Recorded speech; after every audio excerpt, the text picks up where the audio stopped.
안녕하세요, 여러분. 저는 올해로 결혼 10주년을 맞이한 40대 주부입니다. 처음 결혼식을 올리던 때가 엊그제 같은데 벌써 결혼한 지 10년이 되었다니 감개무량해지네요. 이 채널은 결혼 생활을 하는 동안 저와 비슷한 입장에서 결혼 생활을 겪으신 여러분의 사연과 함께 울기도 하고 웃기도 하며 제 일상이 되었어요. 그동안의 세월이 세월인 만큼 제게도 여러분만큼이나 이야기가 많이 쌓였는데요. 그간 여러분들 이야기 감사히 들은 만큼 제 얘기도 들려드리는 게 도리이지 않을까 싶어 오늘은 제 이야기를 한번 해볼까 합니다. 저는 아들 둘, 딸 하나 있는 집에 둘째 아들한테 시집을 왔어요. 시부모님이나 남편이나 남편의 형제, 남매들 모두 다 성격이 순하고 무진 구석이 없는 분들이십니다. 보통 처음 결혼식 준비한다고 할 때 서로 의견 차이로 싸우는 경우도 많고 시댁에서 무리한 요구를 하시는 통에 갈등을 겪는 일이 흔하다고 하는데요. 감사하게도 저는 그런 거 모르고 비교적 수월하게 결혼하는 데 성공했습니다. 그래서 결혼하고 나서도 계속 이런 평화가 지속되리라고 생각했죠. 남편의 막내 여동생인 시누이는 결혼을 일찍 해서 아무래도 미혼일 때보다는 집안 행사 때 자주 보기 어려운 편이고 남편의 형님은 대학교 마치고 해외에서 유학생활을 하시고 취업도 외국에서 하셔서 결혼 초반에는 역시 쉽게 뵙기 어려웠어요.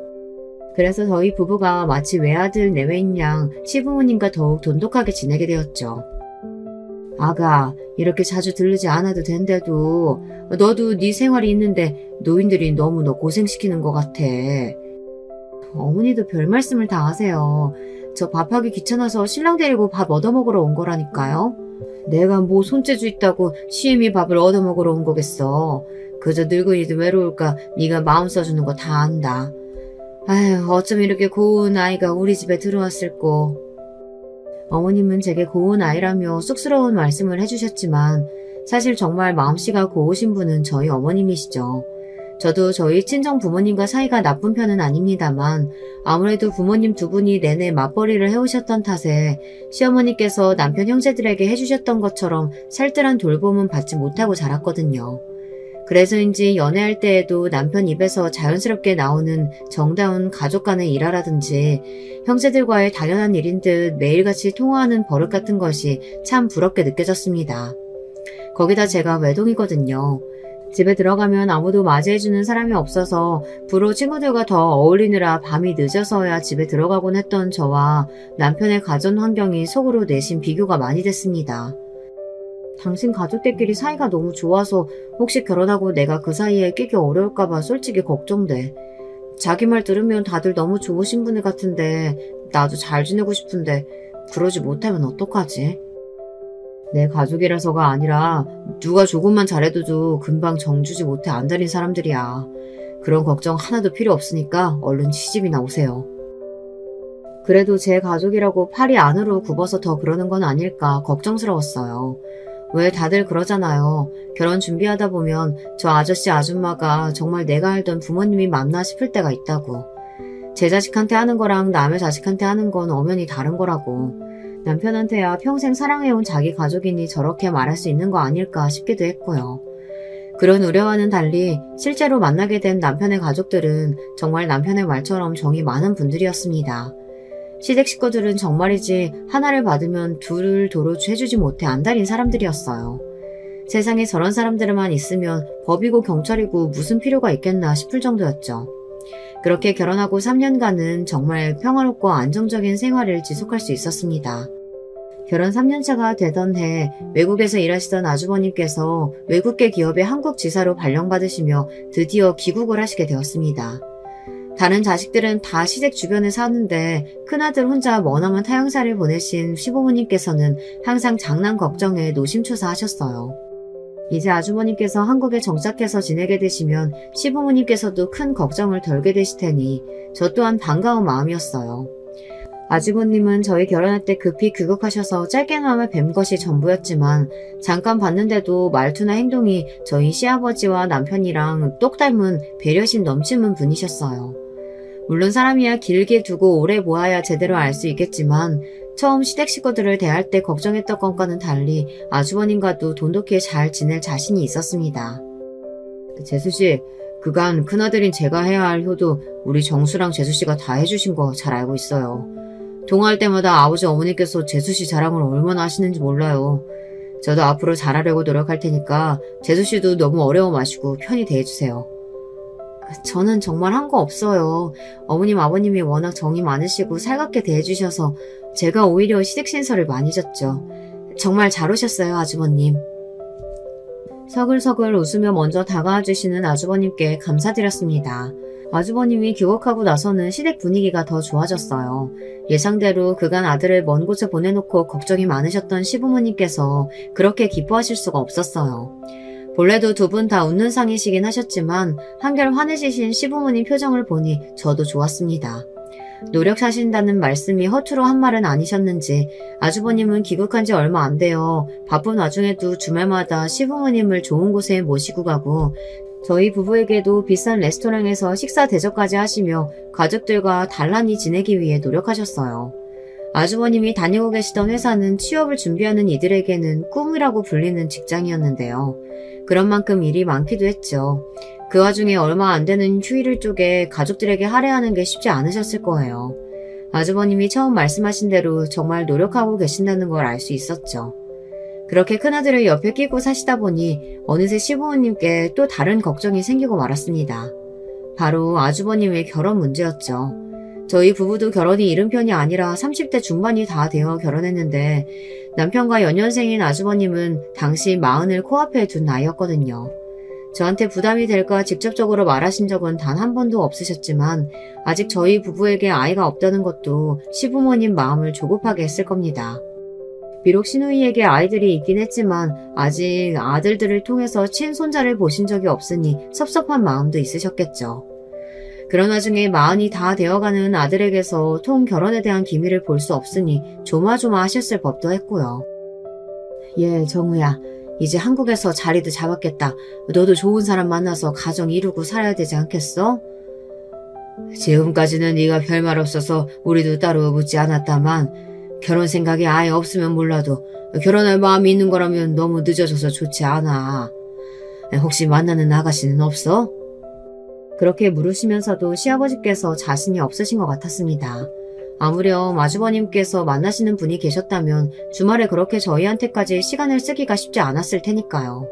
가뜩이나 바쁘신 분인걸요. 시부모님이 나를 잡고 저를 앉혀놓고 물으시는 말씀에 아주버님 얼굴에 당혹감이 떠올랐습니다.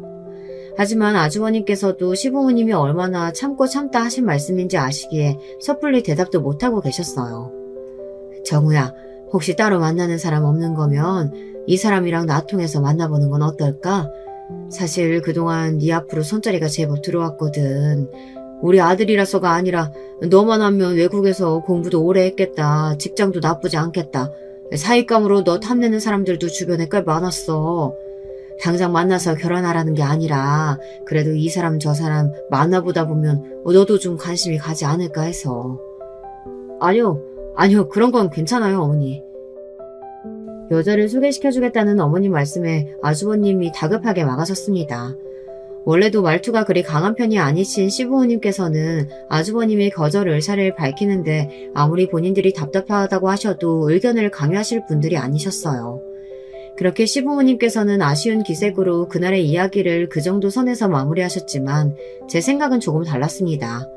아주버님 태도에서 여자로서의 촉이 발동했다고 할까요? 아주버님, 지금 만나는 분 계신 거죠?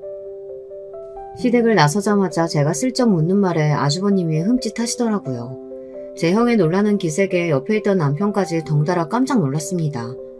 아니 형, 만나는 분이 있는 거였어?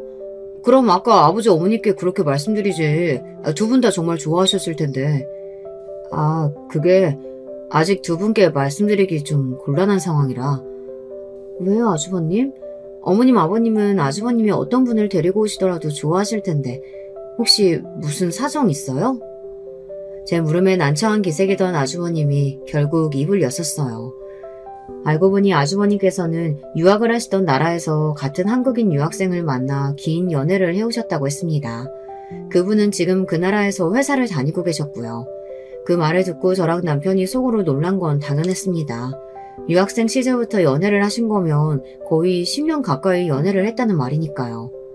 형, 그렇게 오래 만난 분이 있는데 여태 아무 말도 안 한 건 좀 아니지. 나 서운하다, 형. 아니, 그게 10년을 쭉 만난 게 아니라 중간에 헤어진 적도 여러 번이고, 만난 시간만 따지면 사실 몇 년 안 돼. 자세하게 말씀은 하지 않으셨지만 뉘앙스가 지금 그분 때문에 적잖이 마음고생을 하시는 것처럼 들렸습니다. 가뜩이나 외롭고 서러울 일이 많을 타향살이인데 그 와중에 연애 문제로 속을 썩고 있는 걸 알게 되면 한국의 가족들 걱정이 이만저만이 아닐 것이 뻔하니 말씀을 못하실 수도 있겠다 싶었어요. 아주버님, 그럼 그분은 계속 미국에 계신 거예요? 일도 쭉 거기서 하실 거고요? 그게 앞으로 어떻게 될지 솔직히 저도 잘 모르겠어요. 그렇다고 그 사람 여태까지 해온 일이 있는데 저랑 결혼하자고 무턱대고 한국으로 들어오라고 할 수도 없고 좀 복잡해요. 시부모님께 쉽사리 이야기를 꺼낼 수 없었던 아주버님 사정이 이해가 갔습니다. 무엇 하나 확실하게 말씀드릴 수 있는 게 없는데 괜히 부모님들 기대만 하게 만들 것이 뻔했으니까요. 아직 시부모님께는 비밀로 해달라고 단단히 약속을 받으신 후에야 아주버님께서 댁으로 돌아가셨습니다. 그 무렵 저희 부부가 그토록 기다리던 소식이 찾아왔습니다. 바로 저의 첫 아이 임신 소식이었어요. 그동안 아이 생각을 조급하게 한 건 아니었지만 그래도 결혼 3년차가 넘어가기 시작하자 저도 모르게 불안한 마음이 드는 건 어쩔 수 없더라고요.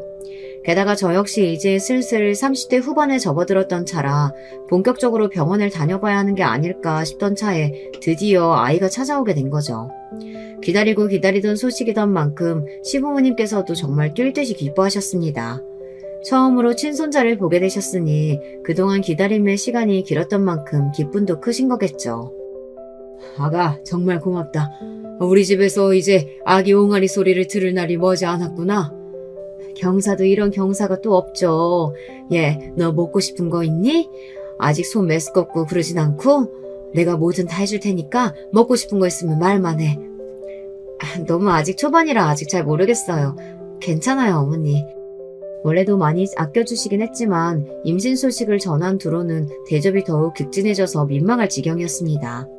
거기다 마음에 걸리는 건 또 있었어요. 네 동생이 먼저 아버지 되게 생겼는데 이제는 너도 결혼 생각을 좀 구체적으로 해야 하지 않겠어? 그래, 정우야. 네 동생네 왜 저리 다복하게 잘 사는 것 좀 봐라. 너도 장가가면 네 처한테 정말 잘할 성격인데 그러지 말고 선 한번 보자, 응? 그동안은 시아주버님 눈치 보느라 조심하시는 게 보였는데 제 임신 소식을 접하고 나서는 본인들도 더는 제어가 안 되시는 모양이었습니다.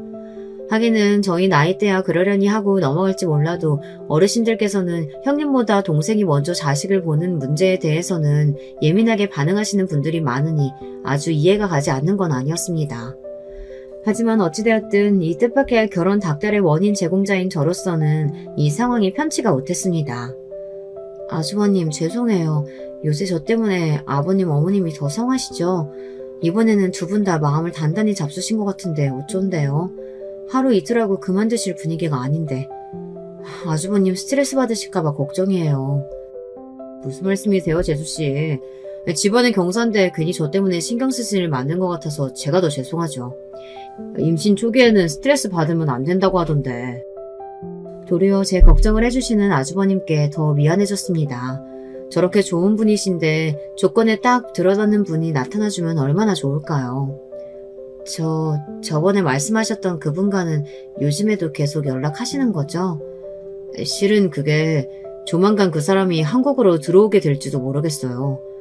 정말요? 언제요? 뜻밖의 소식에 제가 토끼눈이 되어 아주버님께 물었습니다. 저번에 유학 시절부터 오래 만난 분이 있는 걸 알게 된 뒤로 아주버님께서 제게 많은 사정 이야기를 조금씩 해주기 시작하셨습니다. 연애가 안정적이지 않다 보니 편하게 지인이나 가족에게 하기 어려운 이야기가 되어 그동안 아주버님도 어디 말할 데가 마땅치 않아 많이 답답하셨던 것 같았어요. 그 와중에 제가 먼저 아주버님의 연애를 알아차리고 속사정을 알게 되니 저한테나마 말할 것이 생기게 된 거였죠. 아직 확실한 건 아니에요. 저도 전에 부모님이 말씀하시는 걸 듣고 생각을 많이 해봤는데 역시 이런 식으로는 오래 관계를 지속하는 건 힘들 것 같더라고요. 그래서 아주 한국에 들어오게 될 것 같지는 않으면 우리 만나는 것도 진지하게 다시 생각해보자고 했더니 한동안 연락이 없더라고요. 이렇게 정리가 되는 건가 싶었는데 며칠 전에 뜬금없이 연락이 와서는 직장을 한국으로 옮기게 될지도 모르겠다고 하더라고요. 어머어머, 그분도 아주버님이랑 헤어지는 게 싫으신가 봐요. 그러니까 한국으로 들어와서까지 아주버님 잡으려고 하시는 거 아니겠어요? 그럴까요? 역시 그런 거겠죠? 그럼요. 마음에도 없는 사람 때문에 뭐 때문에 직장까지 이 먼 데로 옮기려고 하겠어요. 아주버님, 조만간 좋은 소식 듣게 될 것 같은데요? 제 말에 쑥스러워하시면서도 기대감에 가득 찬 아주버님 얼굴을 보니 이번에야말로 좋은 쪽으로 결론이 났으면 하고 바랬습니다. 그때까지만 해도 저는 어떤 분이 제 손윗동서로 들어오셔도 잘 지낼 자신이 있었습니다. 아주버님께서 그 긴 시간 동안 저리 좋아하시는 분인데 당연히 좋은 분이실 거라고 믿어 의심치 않았으니까요. 그렇게 몇 달의 시간이 더 흐르고 정말 아주버님의 그분이 한국에 들어오셨다는 소식을 듣게 됐습니다. 귀국 후에는 두 분 관계가 급물살을 탄 모양인지 드디어 아주버님께서 온 가족이 모인 자리에서 선언을 하셨어요. 저 결혼하고 싶은 사람이 있어요. 조만간 인사드리고 싶은데 괜찮을 날짜 미리 알려주시면 주율해 볼게요. 저희 부부와 시누이는 미리 들은 것이 있어서 짐작하고 있었으나 그간 돌아가는 상황에 대해 전혀 들은 바가 없었던 시부모님 입장에서는 그야말로 쇼킹한 뉴스였습니다. 두 분 모두 경황이 없이 허둥대시면서도 언제든 좋으니 가장 빠른 날짜에 만나보자고 하시며 반색을 하셨습니다. 제가 그렇게 선보는 걸 싫어하더니만 마음에 든 사람이 있어서 그런 거였네. 그나들의 폭탄 선언에 어안이 벙벙해진 상황에서도 저 주려고 전복죽 쓰는 손길을 멈추지 않으시며 시어머니께서 중얼거리셨어요. 의도치 않게 시부모님을 속인 것처럼 되어버린 상황에 괜히 제 가슴이 뜨끔하더라고요. 결혼 생각은 있으신 것 같은데 선을 안 보시려고 하셔서 그렇지 않아도 만나는 분 계신 거 아닌가 싶긴 했었어요. 어머, 얘 그랬어? 내가 눈치가 너무 없었나 보다. 선보라는 얘기 할 때마다 애가 얼마나 싫었을까? 아주버님 성격 잘 아시면서 어머님도 별 걱정을 다 하세요. 본인 염려해서 그러신다는 거 모르실 분도 아닌데요. 그래도 미리 얘기해줬으면 절대 안 그랬을 텐데 왜 그동안은 말을 안 했지? 혹시 아가씨가 별로 결혼 생각이 없었나? 어떤 아가씨일지 너무 궁금하다. 아무렴 아주버님이 고르신 분인데 당연히 좋은 분이시겠죠. 어머님 너무 걱정하지 마세요. 어머님을 안심시키려고 그렇게 말하긴 했으나 그렇다고 진심이 아닌 말은 아니었습니다. 저로서도 손이 동서가 될 뿐이니 그분이 많이 궁금하기도 했고 앞으로 잘 지내고 싶은 마음이 굴뚝 같았어요. 며칠이 더 지나고 드디어 지금은 손윗동서인 형님이 된 그분을 만나볼 수 있게 되었습니다. 작은 몸짓에 강단 있게 생긴 형님은 시부모님의 시동생 내외와 시누이 내외까지 모두 모인 자리에 긴장한 기색이 역력했어요. 저 또한 그런 형님 모습에 처음 시댁에 인사드리러 왔을 때가 생각나더라고요. 사실 긴장하지 않기가 더 어려운 자리죠. 그래서 저라도 긴장을 좀 풀어드리려고 일부러 평소보다 더 나긋한 목소리로 인사를 드렸습니다. 어서오세요. 그동안 아주버님께 정말 이야기 많이 들었어요. 제가 얼마나 뵙고 싶었는지 몰라요. 앞으로 정말 잘 부탁드릴게요. 제 인사에 아직 어색한 미소로 답하는 형님과 정말 잘 지내고픈 마음이었어요. 그건 시부모님도 마찬가지셨는지 처음 보는 형님을 다들 한마음으로 반겼습니다. 시어머니께선 미리 아주버님께 형님이 좋아하는 음식을 물으셔서 전날부터 밤에 잠도 잘 못 주무시고 정성껏 식사를 준비하셨어요. 비록 긴장해서인지 형님은 거의 드시지 못하셨지만 말입니다. 그동안 곁에서 지켜봐온 세월이 있으니 어머님이 애써 감추시려고 하셨으나 서운한 기색이었다는 건 저 혼자 눈치챈 것 같았습니다. 그래서 상 아래로 슬쩍 어머님 손을 잡아드렸죠. 그제야 저를 안심시키려는 듯 어머님께서 평소에 나긋한 미소를 보여주셨어요. 그리고는 평소처럼 임신한 제가 먹기 좋을 음식들을 손수 챙겨주셨어요. 그때는 그저 어머님 마음이 좀 풀어지신 것 같아 다행이라고 생각하느라 그런 저희 고부지간을 형님께서 유심히 지켜보고 계셨다는 건 조금 지난 뒤에야 눈치챘습니다. 애초부터 결혼을 전제로 하고 인사를 온 거였으니 양가 식구들과 인사를 나눈 뒤에는 빠르게 결혼 준비가 진행되었습니다. 몇 달 전까지만 하더라도 형님과의 미래가 불투명했던 아주버님도 갑작스럽게 결혼이 진행되면서 정신이 없으신 것 같았어요. 가뜩이나 바쁘신 분인데 예전보다 얼굴 뵙기가 더 힘들어졌습니다. 사실 여기까지 온데 재수씨 도움이 적지 않아요. 근데 제가 신경을 못 써드려서 죄송해요. 무슨 말씀이세요? 제가 한 게 뭐가 있다고요. 일이 이렇게 잘 풀려서 정말 다행이에요. 결혼 축하드려요, 아주버님. 아주버님께서 제게 감사 인사를 전하며 결혼 전에 형님과 함께 식사 제접을 하고 싶다고 말씀하셨습니다. 저희 부부도 거절할 이유가 없었죠. 아무래도 제가 임신 중이다 보니 임산부가 먹기 힘든 음식이나 피해야 할 음식을 빼고 제가 잘 먹는 음식을 잘하는 곳으로 식탁을 선택하게 되더군요. 이것도 아이 가졌을 때나 당당하게 받을 수 있는 배려이니 감사한 마음으로 잘 받자 긍정적으로 생각했습니다. 형님, 이제 형님이라고 불러도 되죠? 요즘 결혼 준비하시느라 바쁘실 텐데 저희까지 챙겨주시고 정말 감사해요. 아니에요.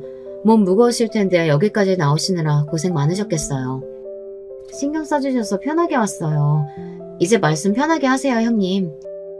아직은 제가 익숙지가 않아서 결혼하고 천천히 할게요.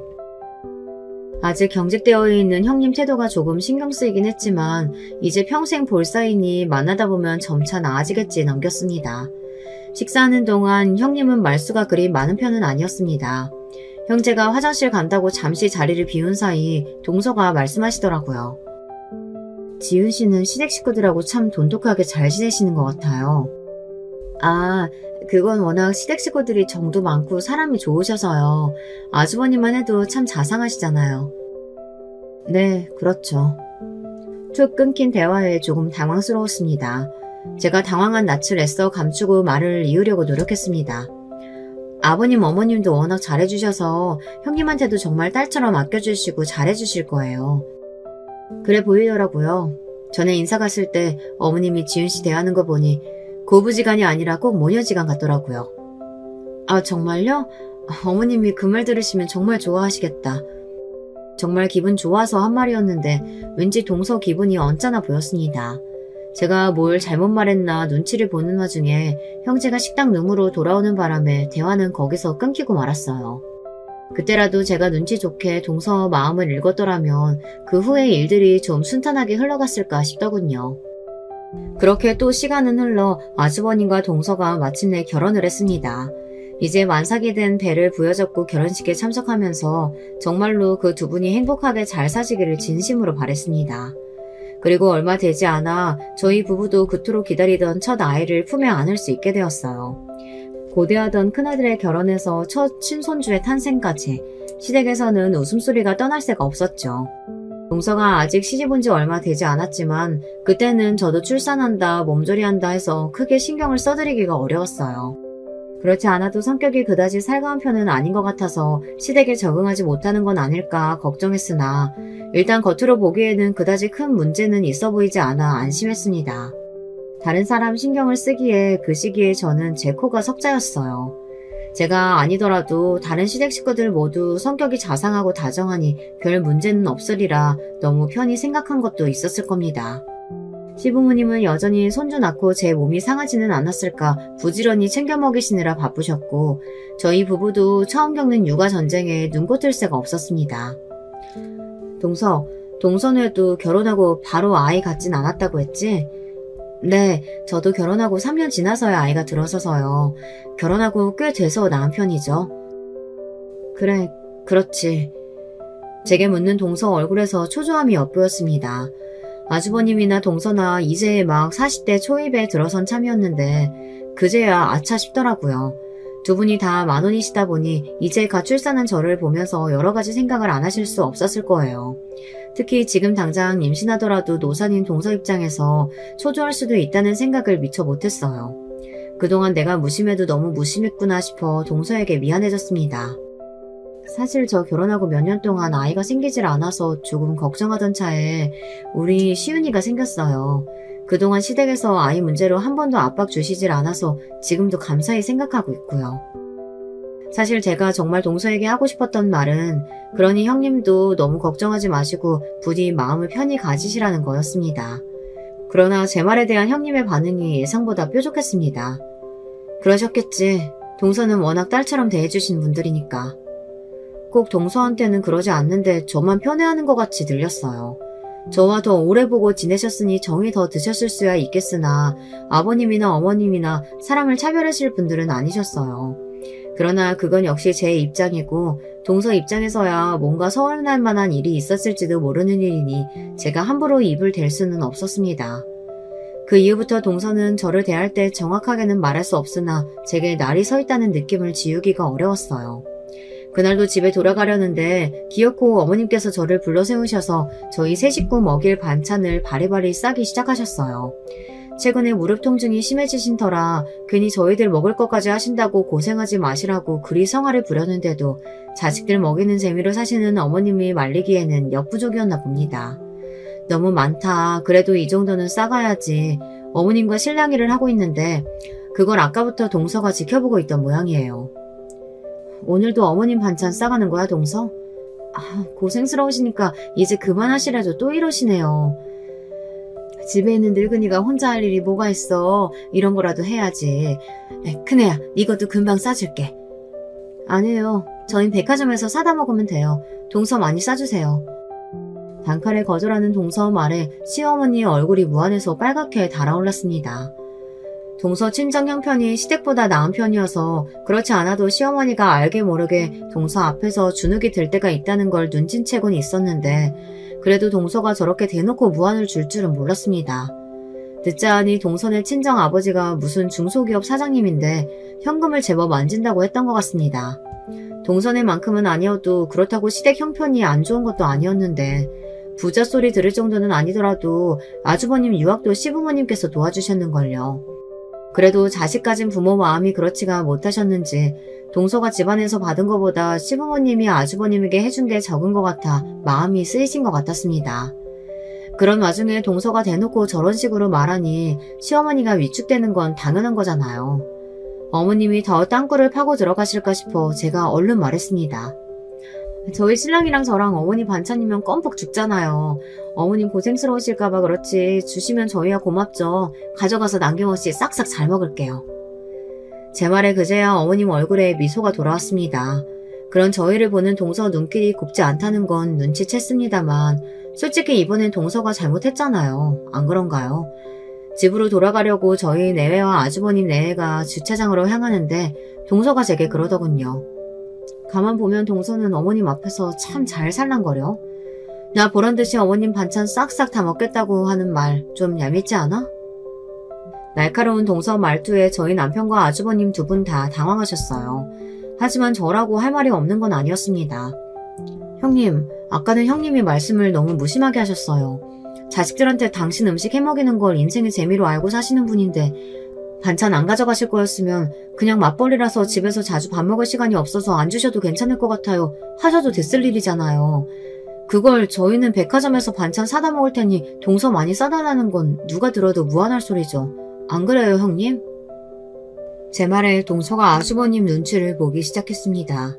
아니나 다를까 그런 일이 있었을 줄은 몰랐던 형제의 눈초리가 좋지 못했습니다. 당황해서인지 동서는 제게 더 공격적으로 나오더군요. 그래도 내가 윗사람인데 지금 나 가르치는 거야? 배워도 내가 더 배웠고 있어도 우리 집안이 더 있는 집안. 당신 지금 무슨 소리 하는 거야? 재수씨 말 들어보니까 명백하게 당신이 실수한 건데 그걸 짚어주면 사과하는 게 맞지 거기서 윗사람 소리가 왜 나와? 아주버님이 답지 않게 소리까지 지르시며 제 역성을 들어주셨어요. 제 편이라 생각했던 제 남편까지 얄미운 손 아래 동서 편을 드는 게 분한 모양인지 얼굴이 시뻘개진 동서가 대꾸도 못하고 부들부들 떨더니 이내 차 안으로 쏙 들어가 버렸습니다. 그 유아적인 행동에 남은 세 사람만 당황해서 멀뚱히 서 있었죠. 저도 저지만 남편과 아주버님도 많이 당황하셨을 거예요. 워낙 가족들 사이가 좋고 형제간 우애가 좋다 보니 그간 집에서 큰 소리 날 일이 없었을 테니까요. 그건 제가 시집오고 난 이후에도 마찬가지였고요. 생각지도 못하게 동서지간 갈등을 목도한 터였으니 평화주의자인 두 사람 입장에서는 처음 겪는 상황에 난감할 법도 했습니다. 그러니 저희 남편도 당황해서 아무 대꾸도 못했던 거죠. 이내 아주버님이 한숨을 쉬시더니 제게 사과를 하셨어요. 죄송해요, 재수씨. 제가 사과드릴게요. 저는 그런 일이 있는 줄도 몰랐네요. 사실은 저 사람이 요즘 아이 갖는 문제 때문에 많이 예민해요. 집에서도 짜증이 많이 늘었어요. 우리 식구들이 다들 허허 웃는 상이잖아요. 제 기분이 이렇게 안 좋은데 저만 빼고 다들 좋아 보이니 자꾸 심통이 나는 모양이에요. 제가 그러지 말라고 얘기를 하긴 했는데 시은이 보면 자꾸 초조해지고 자기도 마음 다스리기가 쉽지 않은 것 같더라고요. 그렇다고 재수 씨한테 그런 식으로 굴면 안 되는 건데 제가 다시 얘기해서 꼭 사과하게 할게요. 어머님한테는 제가 따로 죄송하다고 연락드릴게요. 정말 죄송합니다, 재수 씨. 사과받는 저희 부부가 민망할 정도로 한참을 고개를 숙이던 아주버님이 떠나고 나서야 저희 부부는 한숨 돌렸습니다. 남편이 제게 그러더군요. 결혼하고 나서 어떻게 된 게 형이 얼굴이 더 안 좋아. 우리 앞에서 저 정도인데 집에선 어떻겠어. 가뜩이나 처가에서 조건 더 좋은 사위 보면 좋았을 걸 성에 안 찬다며 구박하는 것 같던데. 중간에 낀 형만 안 됐어 진짜. 형님 댁에서 아주버님한테 그런데? 그건 진짜 몰랐네. 우리 아주버님만한 사람이 어딨다고 그러신대. 자기네가 돈이 있으면 얼마나 있다고 사람을 그런 식으로 대해. 아주버님 안 돼서 어떡해. 그러게 말이야. 요즘 같아선 결혼 전에 어머니가 손보라고 했을 때 그냥 보는 게 낫지 않았을까 싶네. 당신도 괜히 고생하는 것 같고 내가 미안해. 당신이 사과할 일은 아니지. 안 그래도 상황이 안 좋은데 임신 때문에 마음이 조급해져서 더 그러시나 보다. 그렇게 말은 했지만 정말로 슬슬 걱정이 되더라고요. 저러다 말면 상관없는데 계속 저런 식으로 나오면 솔직히 저도 잘 지낼 자신이 없었거든요. 그동안 시댁 식구들과 워낙 잘 지낸 탓에 예상치 못하게 겪게 된 갈등이 더욱 당황스러웠습니다. 하지만 안타깝게도 상황은 오히려 더 나빠지기만 했습니다. 때는 어느덧 출산한 지 1년의 시간이 흘러 저희 아들 시은이의 첫 돌을 맞이하게 되었어요. 저희한테야 소중한 첫 아이입니다만 요즘 추세가 결혼식도 아니고 돌잔치에까지 지인을 부르면 별로 좋아하지 않는다는 걸 아는데 굳이 여러 사람 불러 요란스레 아이 돌잔치를 하고 싶진 않았습니다. 이왕이면 저희 아이를 정말 아껴주는 사람들과 간소하지만 의미 있는 자리를 만들고 싶었어요. 저희 친정 부모님께서는 늘 바쁘시니 두 분 시간 나실 때 시은이와 함께 식사 자리를 따로 만들기로 하고 시댁 식구들과 집에서 조촐하게 돌잔치를 겸한 식사 대접을 하기로 했습니다. 제가 집에서 돌잔치를 한다고 했을 때부터 어머님이 당장이라도 본인이 음식을 다 해주실 기세로 나오셔서 말리는 게 일이었습니다. 어머님, 그간 저희가 어머님한테 얻어먹은 밥이 얼만데요. 이번에는 저희 아들 돌도 맞이했겠다. 저희 시은이 예뻐해주시는 분들한테 감사하는 마음으로 저희가 직접 한밥 한 끼 대접해드리고 싶어요. 어머님도 이번엔 뭐 해주실 생각하지 마시고 어머니 손맛에야 비교는 안 되지만 제 정성 봐서 그냥 대접만 받아주세요. 그런 제 말에도 시어머니는 뭔가 해주지 못해서 안절부절 못하셨으나 감사한 분께 손수 지은 밥 한 끼 대접하고 싶은 마음은 진심이었기에 저희 부부가 팔을 걷어붙였습니다. 올 사람이 많지는 않았지만 그래도 제대로 대접하고 싶은 마음에 식재료도 최고급으로 준비하고 전날부터 둘이서 아등바등 해가며 정성껏 잔치 음식을 준비했어요. 그렇게 돌잔치 당일 하나둘씩 시댁 식구들이 저희 집으로 도착했습니다. 서로 덕담을 주고받고 돌복을 입은 시은이를 보며 귀여워 어쩔 줄 모르는 식구들과 화기애애하게 인사를 나누고 있는데 생각보다 늦게 아주버님 내외가 저희 집에 도착하셨어요. 그런데 이게 웬일인지 동서한테서 술 냄새가 진동을 했습니다. 어머, 시은이 돌복 입었네? 첫 생일 축하해, 시은아. 전에 없이 목소리 톤이 올라간 동서 모습에 얼이 빠져있는데 그 옆에 아주버님이 쩔쩔매고 어찌할 바를 모르고 서 계셨어요. 저는 나름대로 수습한다고 두 분을 얼른 자리에 앉혔습니다. 시은아, 큰아빠 큰엄마 오셨네. 와주셔서 감사합니다 해야지. 오시느라 고생하셨죠? 식사 금방 준비되니까 잠깐만 앉아서 기다려주세요. 그러고 불이 나게 주방으로 들어오는데 등 뒤에서 식은땀이 쫙 났습니다. 일이 잘못되어도 단단히 잘못되리라는 불길한 예감이 엄습했습니다. 저를 뒤따라 들어온 남편 역시 마찬가지인지 낯빛이 좋지 못했습니다. 아니, 남의 집 귀한 잔치에 저게 무슨 예의야? 저러다 또 사고 칠 것 같은데 저대로 둬도 괜찮겠어? 그렇다고 축하해주겠다고 온 사람을 내쫓기라도 해? 옆에 아주버님도 계시는데 별일이야 없겠지. 얼른 음식이나 내가자. 그렇게 긴장된 채 정성껏 준비한 음식을 차례로 내어갔습니다. 심상치 않은 큰며느리 기세에 다른 식구들이 불어 더 가장된 투로 저희가 준비한 음식을 칭찬했어요. 아이, 너희들이 준비 많이 했다더니 음식이 정말 맛있겠네. 그러게, 둘이서 이걸 다 준비하려면 여간 고생스러운 게 아니었을 텐데. 맛있게 잘 먹으마. 그 말을 듣던 동서가 그 자리에 있는 사람들이 다 들리도록 큰 웃음을 쳤습니다. 그 주변의 공기가 싸해졌어요. 하나뿐인 제 자식 첫 생일에 궁상맞게 이게 다 무슨 꼴이람. 나 같으면 건물을 팔아서라도 내 아들 첫 생일이면 남부럽지 않게 의리의리하게 잔치를 열어줬을 텐데. 시은아, 너도 참 부모 잘못 만나서 고생이 많구나. 그 말에 남편이 참지 못하고 벌떡 일어났습니다. 형수, 지금 그게 무슨 무례한 말이에요.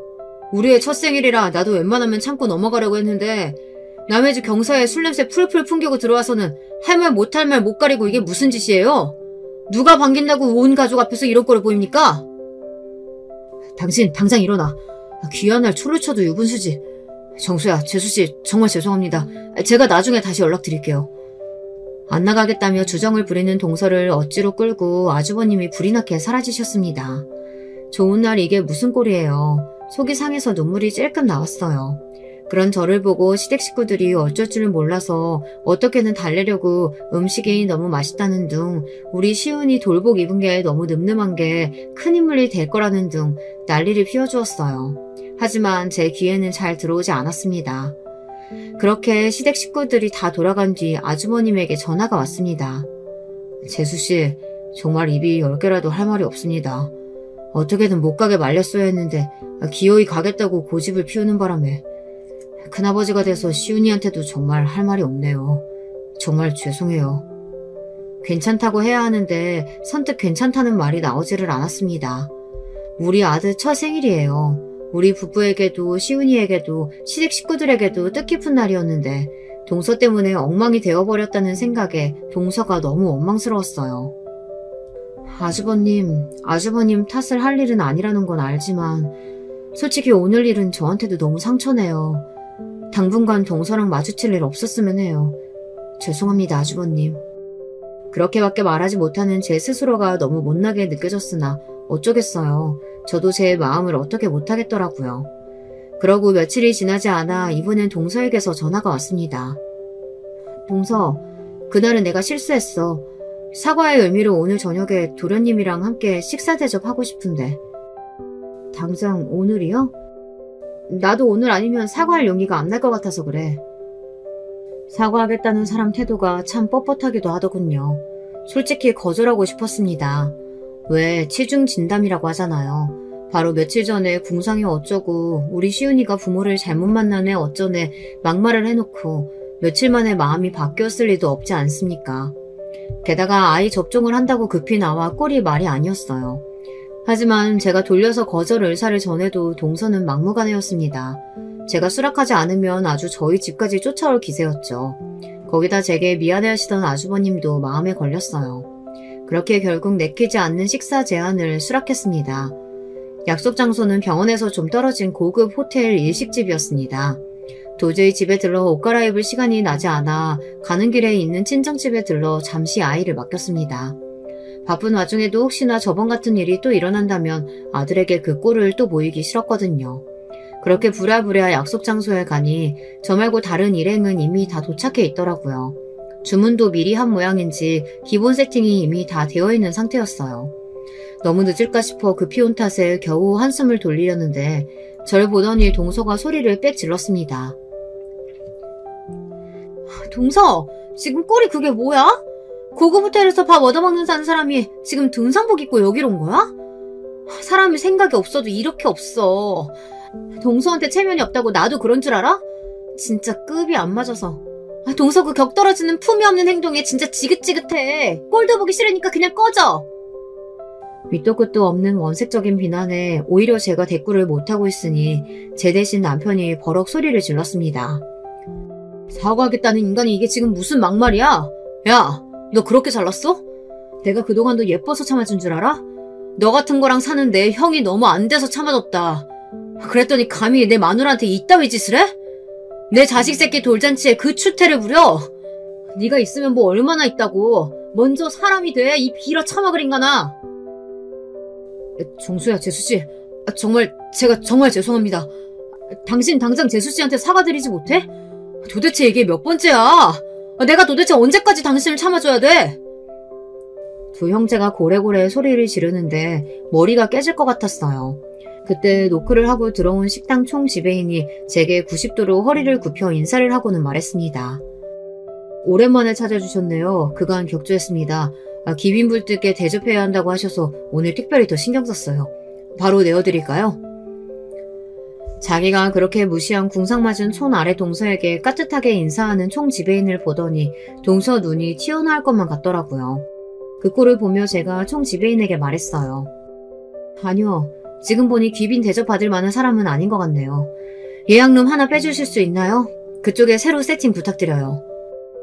제 말에 총지배인이 다시 정중히 허리를 굽히곤 자리를 떴습니다. 아까의 아수라장이 언제였냐는 듯 사방이 조용했어요. 저는 정신을 가다듬고 비로소 제가 해야 할 말을 시작했습니다. 왜요? 가진 걸로 끝나는 분이 갑자기 궁상맞은 동서가 좀 있어 보이니 당황스러우세요?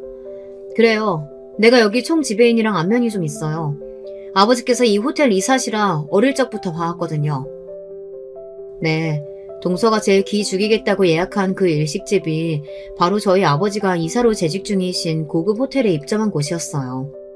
어릴 적부터 가족 행사가 있으면 뻔질나게 들락거렸던 곳이기도 하고요. 제가 부러워 저희 집 사정을 이야기하고 다니지 않으니 그냥 보면 부잣집 딸 티가 나지 않을 법도 했습니다.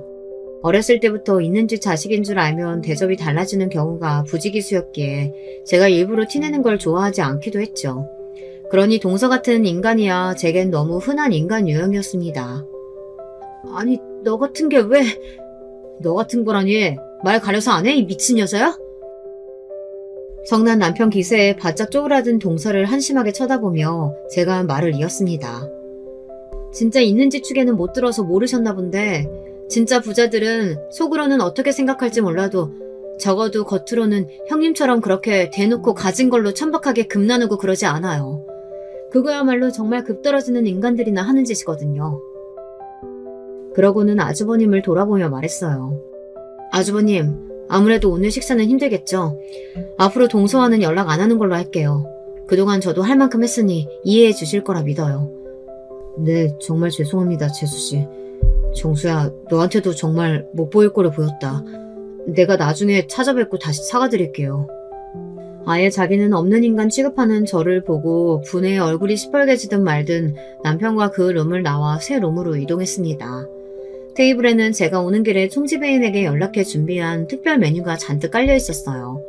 아무렇지 않게 자리에 앉아 식사를 시작한 저를 보고 오히려 남편이 어쩔 줄 몰라 했습니다. 여보, 괜찮아? 형수 때문에 당신 평생 겪지 않아도 될 일을 다 겪게 되고 내가 다 미안해. 됐어. 저런 인간 한두 번 보는 것도 아니고 밥 먹으러 왔으니까 밥이나 먹고 가자. 그러고 며칠 후 저녁 아주버님이 저희 집으로 찾아오셨어요. 며칠 새에 얼굴이 반쪽이 된 아주버님께서 말씀하셨습니다. 저 그 사람이랑 별거 시작했습니다. 결혼 초부터 아이 문제니 시댁 문제니 핑계댔지만 결국 저랑 사는 게 못마땅해서 그렇게 저희 식구들한테 함부로 군 거였겠죠. 저한테 그러는 것까진 어찌 참는데 재수씨한테까지 그렇게 못 보일 걸 보이고 나니 그제야 정신이 번쩍 들더라고요. 솔직히 이제 제가 어떻게 해야 할지도 모르겠어요. 처음부터 그 사람과 결혼하지 않는 게 나았을 것 같기도 해요. 어찌됐든 저희 부부 문제는 저희 부부 선에서 해결했어야 하는데 재수씨한테까지 그렇게 인격적인 모독을 서슴지 않는 건 정말 용서받을 수 없는 일이죠. 제 사과로는 부족하시겠지만 그래도 정말 죄송합니다. 재수씨, 혹시나 그 사람이 먼저 연락을 하더라도 절대로 받아주지 마세요. 말 그대로 동서와는 연락을 딱 끊었습니다. 처음에는 정말 징그러울 정도로 연락이 왔으나 저도 더 이상 동서를 받아줄 생각은 손끝만큼도 없었습니다. 제가 하도 연락을 안 받으니 이제 문자로 너 때문에 이혼을 하게 생겼다느니 제발 한 번만 용서해달라느니 제 남편에게 얘기를 잘해달라느니 협박을 했다 애걸을 했다 난리를 피우더군요. 그마저도 한 번만 더 연락하면 우리 집안 변호사를 통해 내용 증명 보내겠다 메시지를 한 번 보냈더니 뚝 끊겼습니다. 저한테 한 만행을 전해 듣고 시댁 식구들도 모두 동서에게 등을 돌렸으니 그 누가 제 남편을 설득해 주겠습니까? 동서는 그렇게 거의 1년을 버텼으나 결국 아주버님께 이혼을 당했습니다.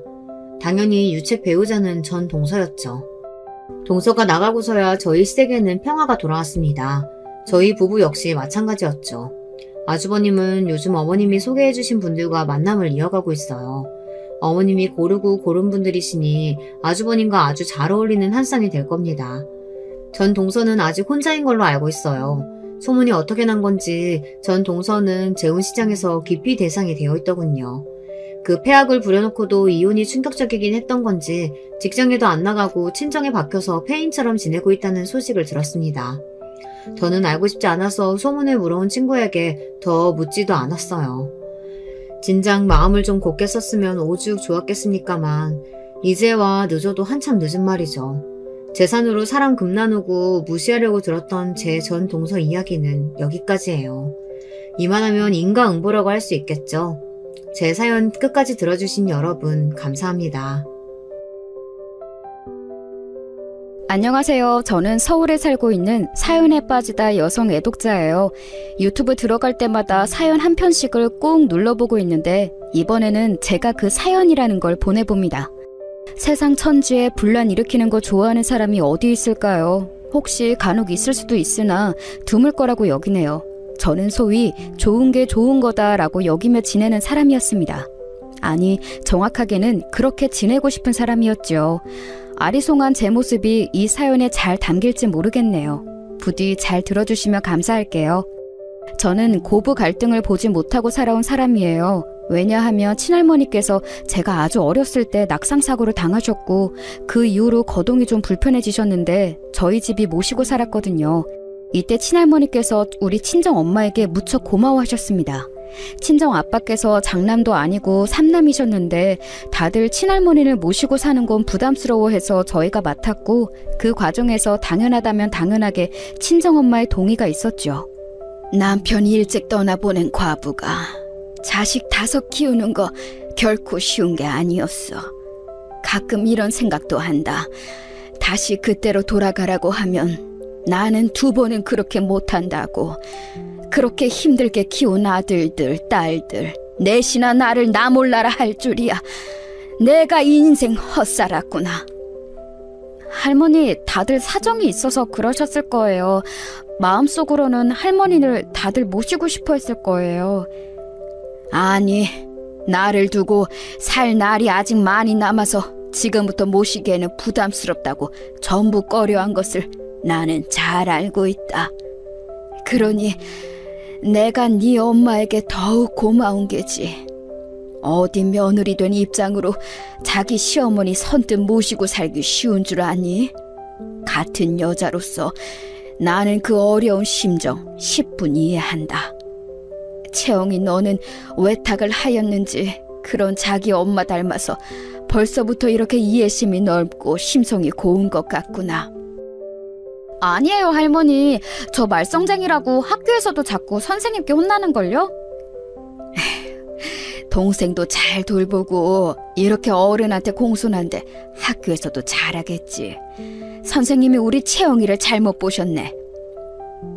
친할머니께서는 저를 착하고 효심이 깊다 하셨지만 제가 학교에서 말썽쟁이였다는 건 사실이었답니다.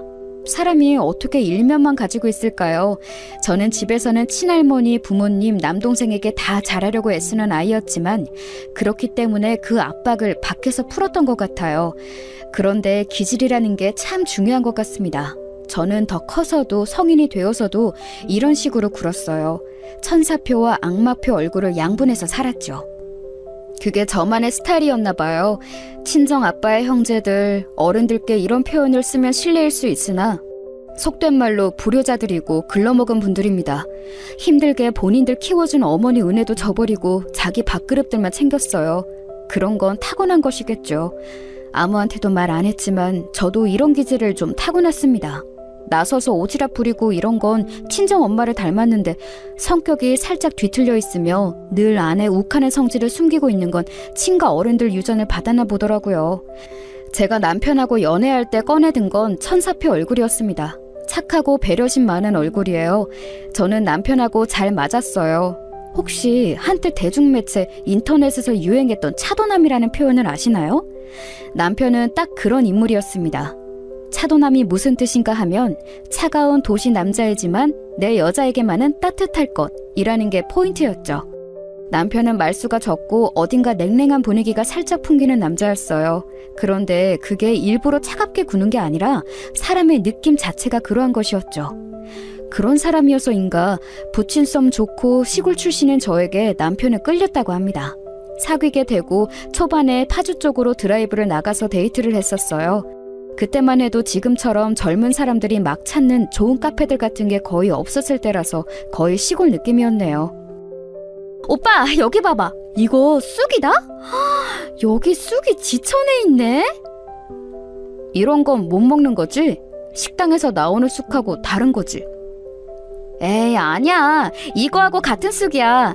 아직 쑥이 어릴 때라서 뜯어서 먹으면 딱 맛있겠다. 우리 이거 좀 뜯어갈까? 오빠 저번에 보니까 부침개 잘 먹던데? 쑥 부침개 어때? 이걸 뜯어서 부침개를 할 수 있다고? 나는 냄새만 쑥 냄새이고 먹는 거하고는 다른 줄 알았는데 나 쑥 부침개 먹어본 지 너무 오래돼서 맛도 까먹을 것 같지만 잘 먹긴 해. 그런 거 좋아해. 잘됐다. 그럼 내가 오늘 해줄게. 이런 건 그냥 밑동을 손으로 뜯으면 돼. 마침 손수건 있으니까 여기에다가 잔뜩 싸가야겠다. 반죽은 살짝만 묻혀서 쑥만 가득해서 먹으면 엄청 맛있다? 사 먹는 거하고는 비교도 안 될 거야.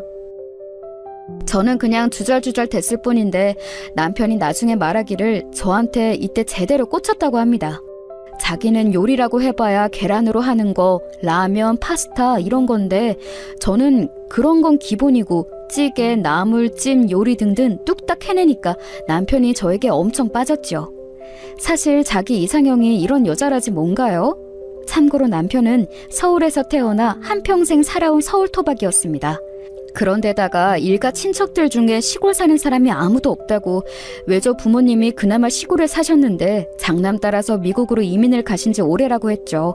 서울에서 자취하면 거주 비용만으로도 돈이 많이 듭니다. 그래서 저는 얼마 못 모았더랬어요. 결혼을 생각하고 있다니까. 그래서 친정 부모님께서는 금전적인 것부터 먼저 염두에 두고 걱정하셨네요. 시골에서야 사실 별로 큰 돈 안 쥐고 있어도 얼마든지 유유자적 생활하실 수 있으니 두 분도 별로 돈 욕심 없이 살아오신 바였네요. 저는 대학 때문에 20살 때부터 서울에 살았는데 시어머니께서 이걸 비우시셨습니다.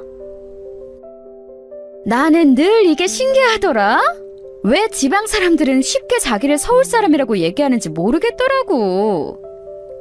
엄마, 말씀을 왜 그렇게 하세요? 우리 채영이 너무 착하고 마음도 어려서 그렇게 말씀하시면 상처받는다고요. 뭐야? 우리 채영이? 아이고, 정성스레 아들 키워나 봤자 하나도 소용없구나. 엄마, 다 큰 자식이 원하는 상대와 결혼하겠다고 하는데 여기에 엄마가 굳이 의견을 더하실 거예요? 시댁에 인사드리러 갔던 날 시어머니와 남편 사이에는 설전이 오갔는데 사실 제가 보기에는 아무것도 아니었습니다. 스케일로 따지자면 대하 드라마는커녕 미니 시리즈에도 못 미치고 그냥 단막극 수준으로 보이는 지지부진한 대화가 올해도 이어졌죠. 저는 왠지 다리도 저린 것 같고 너무 지루하기도 해서 하품이나 몰래 했어요. 그러자 시어머니께서는 저를 향해 가증스레 눈물 연기 펼친다면서 뭐라 툴툴대셨지요. 하품해서 눈물이 맺힌 거라고 할 수도 없고 저는 민망해서 고개를 숙였는데 제가 풀이 죽은 줄 알고 그때 남편은 더더욱 시어머니께 맞섰습니다. 이윽고 시어머니께서 이를 갈며 허락 아닌 허락을 해주셨어요.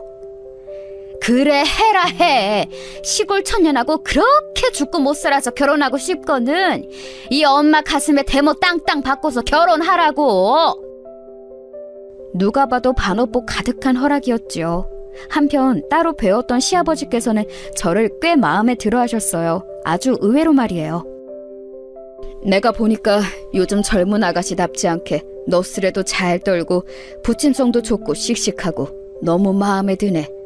이런 아가씨를 어디서 또 만나겠어? 우리 아들놈이 한 건 했구만.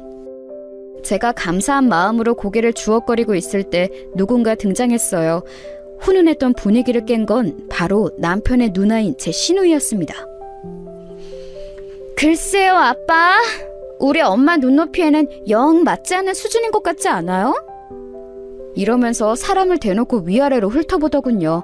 여자들 사이에서 있는 묘한 기선제압, 신경전 이런 게 느껴졌어요. 나는 시골이라고 하면 한평생 피땀 흘려 일한 성공한 사람들이 정년퇴에 막아서 여유로운 노후를 누리기 위해 귀농하는 그런 동네밖에 모르는데, 근데 그런 시골이 아닌 시골 사람이구나. 되게 비꼬면서 말을 하던데 도대체 어쩌라는 건지 싶었어요. 멋들어진 시골만 자기가 안다고 하는 게 뭐 어쩌라는 건가요? 그래서 그냥 웃어줬네요. 신우이는 이미 결혼을 한 사람이었는데요. 자기 남편이 무척 바쁜 사람이었어요. 그걸 굉장히 으스대며 저에게 자기 입으로 직접 말해주더군요. 참고로 제가 먼저 물어본 적은 없었습니다. 배우자 복이 내가 워낙 많아서 돈을 잘 벌어다 주니까 나는 걱정이라는 게 없어. 아이나 키우면서 살고 그냥 행복해. 내가 꿈꾸던 삶이야. 어라? 왜 지금 전화가 오지? 여보세요? 네, 어머니. 네, 아니에요. 저 잠깐 외출한 거예요. 금방 들어가려고요. 네, 알겠습니다. 어머님, 네, 들어가세요. 그런데 금방 제 앞에서 다른 구석도 들통이 났었죠. 자기 시어머니 앞에서 기 한번 못 펴고 사는 며느리 같았습니다. 저에게 으스대던 와중에 전화가 오니까 금세 사색이 되더라고요. 그런 모습을 보여서 민망했는지 그냥 가면 될 것이지 굳이 말을 남겼습니다. 남편이 벌어다준 돈으로 살림하면서 애 보고 이런 게 행복한 거야. 이렇게 못 사는 여자도 일을 해야 한다느니 뭐 그런 헛소리 하던데 돈 잘 벌어오는 남편 못 만나서 그러는 거야. 저는 결혼하고 나서도 직장 안 관둘 예정인데 형님께서는 그러면 제가 결혼을 잘 못하는 거라고 생각하시는 거죠? 제가 부족한 남편과 만났다고 말씀하시는 거 맞죠? 얘기가 그렇게 되나? 이상하네? 신우이가 멍청하게 머리를 긁적이길래 제가 생각했습니다. 가만히 있으면 반은 간다는 말은 신우이를 위한 것 같다고요. 시댁을 맛보기 한 저는 어쨌든 남편하고만 잘 맞으면 다른 건 모두 부수적인 거라고만 여겼습니다. 하지만 그건 제 착각이었던 거예요.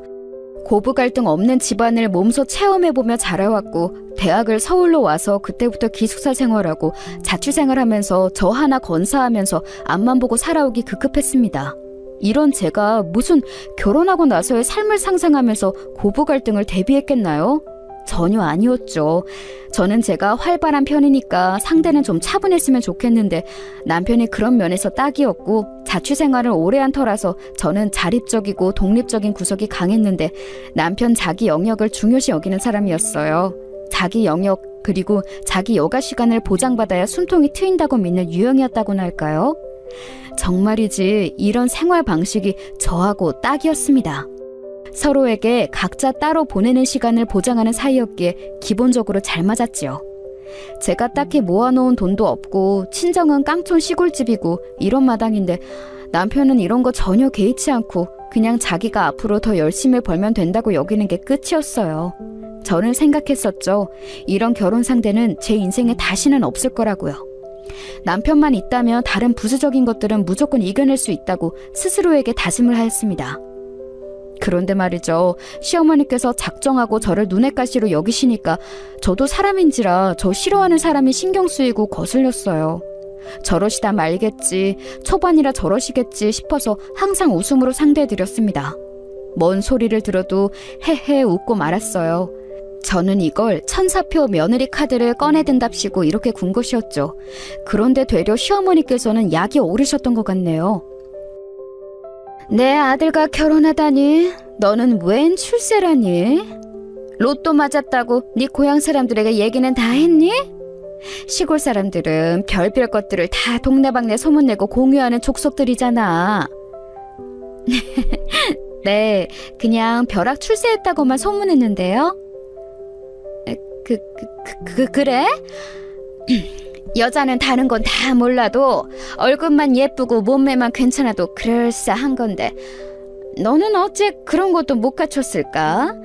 최후의 보루마저 너는 갖추지 않은 건데 운빨이 너무 강해서 이 정도면 벼락 출세라는 표현으로도 부족해. 그러면 그냥 눈이 삔 남편 얻었다고 그렇게 소문을 낼까요? 제 딴에는 진심으로 시어머니께서 말씀하신 것을 성심껏 듣고 성의껏 반응을 해드린 것이었어요. 그런데 시어머니께서 조금 있다가 아주 얼굴이 시뻘개지는 것입니다. 그때 뭔가 잘못되었다는 예감을 받았지요. 자꾸 실실 웃으면서 사람 약 올리는 거야? 너처럼 기가 대책 없이 강하고 싸가지가 은은하게 없는 애는 처음 봤다. 차라리 악독한 년이 낫겠어. 너는 내가 딱 보니까 사람 속 뒤집어 놓는 능구렁이 유형이야. 너 어릴 적에 능구렁이 같다는 소리 꽤 들어봤지? 맞지? 제가 구렁이 비슷한 건 어릴 적에 산에 갔다가 잡아보기는 했는데요. 뭐야? 너 그 입 안 다물어? 어디서 자꾸 실실 쳐웃고 자빠졌어? 너 앞으로 또 그렇게 웃기만 해봐. 죄송해요. 또 웃어버렸는데 저 이렇게 웃으면 어떻게 되나요? 어떻게 되긴 내가 너를 확 쥐어받아주고 싶어지지. 아이고 내 속이야. 이러다가 화병 걸리겠네. 정말 죄송해요. 저는 그냥 친근하고 좋은 며느리 모습 보여드리고 싶어서 웃은 건데 앞으로는 이렇게 안 웃을게요. 어머니 화병 걸리게 해드리고 싶지는 않아요. 내 아들은 대체 어디서 이런 환장할 것을 데려왔다니? 내가 설마 딸내미 결혼은 잘 시키고 나서 아들내미 결혼으로 골머니 알을 주는 상상도 못했구나. 강남 부자는 아니더라도 최소한 마포 용산쯤에 아파트 한 채는 가진 무난한 집안하고 연을 맺고 싶었는데 갤러리아 명품관 같이 구경 가고 나한테 명품 가방 신상 나온 거 있으면 좀 알려주고 나한테 기본적으로 명품 스카프 하나씩은 센스 있게 들려줄 줄 알고 그런 며느리. 내 아들 인물 잘 빠진 걸 봤을 때는 그런 며느리 얻는 거 일도 아니라고 생각했는데 어째 이런 대형 사고가. 사람 면전에 대고 저런 혼잣말을 하시다니 어찌됐건 시어머니께서도 정말 대단하신 분이었네요. 저는 겸연쩍게 눈치만 한참 보다가 제법 진솔된 말씀을 드렸습니다. 어머님, 저도 갤러리아 어디 있는지 알아요. 가본 적도 있어요. 그리고 저도 명품 잘 소비하지는 않아도 좋아해요. 없어서 못 쓰는 것뿐이죠. 당연하지. 네가 명품 잘 쓰면 그거 다 내 아들 돈인 건데 너는 늘 검소하게 살아. 네 출신과 본분에 맞게. 그리고요 어머님, 마포 용산에 아파트 한 채가 무난한 거라니 있어봤자 대출빚 덩어리인 집들이 많을 텐데요. 부자도 많지만 안 그런 사람들이 훨씬 많죠. 저는 제가 딱히 뒤떨어지는 며느리라고 생각하지 않아요. 그건 내가 판단하는 거지. 왜 네가 판단을 하니? 어떤 조건을 봐도 네가 내 아들보다 못한데 어디가 뒤떨어지지 않는다는 거야? 네가 한강 보이는 아파트 한 채만 있었어도 나 너 이렇게 못마땅해 하지 않았어. 그러니까 네가 잘못인 거야. 시어머니께서는 그런 논리를 펼치시며 저에게 잘못을 전가하셨고 이를 박박 가시는 것도 모자라 꽉 쥔 주먹을 제 눈앞에 들이밀어 보이셨습니다. 저는 헤헤 웃으면 이제 안 될 것 같아서 진지한 얼굴로 가만히 있었지요. 그 다음에도 또 그 다음에도 저는 진지하게 시어머니를 상대해드리는 며느리로 최선을 다했습니다. 그랬을 뿐인데 왠지 시어머니께서는 제 길을 잡아 눌러놔야 하는데 쉽지 않다면서 당황해하시는 눈치였어요. 그러더니 당신의 지원군이자 쫄따구를 부르시더군요. 시누이 말이에요. 셋이 근교로 놀러가자는 시누이의 제안에 제가 흔쾌히 따랐죠. 그런데 식당에서 막 식사를 끝냈을 때 친정엄마로부터 전화가 왔어요. 그것도 영상통화였습니다. 남동생이 친정엄마께 영상통화법을 새로 알려드렸다고 하더니 금세 익히신 모양이었어요. 두 사람에게 양해를 구한 제가 얼른 받아봤죠. 친정엄마께서는 다름 아니라 밭에서 일을 하시다가 쉬시던 도중에 제가 생각나서 전화를 해본 것이었더라고요. TV에 나온 식당에 시어머니, 시누이랑 왔다고 하니까 환하게 웃으시면서 너무나도 좋아하셨습니다. 그러자 제 마음이 뭉클했죠. 화면 보면서 셋이 함께 손을 들고 인사하는 것으로 짧은 영상통화는 금세 마무리되었어요. 그런데 시누이가 곧장 이러더군요. 선크림 좀 잘 챙겨드려. 보니까 모자를 쓰셨는데도 얼굴이 벌겋게 된 게 보이네. 가끔 바르고는 계신데요. 땀 흘리면 눈이 따갑다고 하시더라고요. 그러면 일을 못 하신다면서 선크림을 종종 안 바르세요. 어머, 진짜? 그거 싸구려라서 그렇다? 시장에 가서 사니까 그렇게 되는 거야. 네? 싸구려라니요? 엄연히 선크림 기능이 있는 걸로 사신 건데요. 오히려 제가 사서 쓰는 것보다도 더 효과 좋은 제품인 것 같았어요. 그래? 그래서 그걸 어디에서 샀다고? 시장에서 사신 건 아니겠지? 아니요, 시장에서 사신 거는 맞기는 맞는데요. 그러자 두 사람이 깔깔 웃으면서 뒤집어졌어요. 민망하고 어이가 없었죠. 사실 그때 저는 가슴이 싸늘하게 식는 기분이 들었습니다. 속으로 이 무례한 사람들을 보았나 싶었지만 이런 거 너무 티를 내면 얘 무섭다 그럴까봐 당황한 듯한 표정만 짓고 있었네요. 그런 제 속을 알리 없는 신우이가 손사래를 쳤습니다. 우리 옳게 안 그렇게 봤는데 은근히 불효녀네? 그런 건 딸을 챙겨드리는 건데. 나를 봐. 우리 엄마 내가 항상 체크해드리잖아. 그러게요. 제가 형님을 본받아야겠어요. 형님, 그러면 선크림 하나 좋은 걸로 알아봐서 사주실래요? 제가 그거 저희 친정엄마 가져다 드릴게요.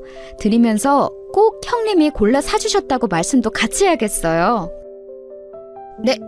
내가 왜? 올케가 사면 되잖아. 저는 시골 촌년 출신이라 그런가 화장품 보는 눈이 좀 부족한 것 같아요. 형님은 센스도 있으시고 무엇보다 결혼을 워낙 잘하셔서 돈 쓰는 거 걱정도 없으시잖아요. 그러니까 부탁 좀 드릴게요. 참, 먹기 전에 잘 먹겠다고 인사를 드렸어야 했는데 다 먹고 나서 인사드리네요. 잘 먹었습니다, 형님. 당연히 형님이 쏘시는 거죠? 형님 최고예요. 엄지손가락을 치켜들었더니 단박에 신우의 표정이 어리둥절해졌어요. 그 옆에서 시어머니 뭔가 하실 말씀은 많아서 입이 근지러운데 문장을 못 골라서 참는 기색이셨습니다. 저는 그 기색을 못 읽은 척 했죠.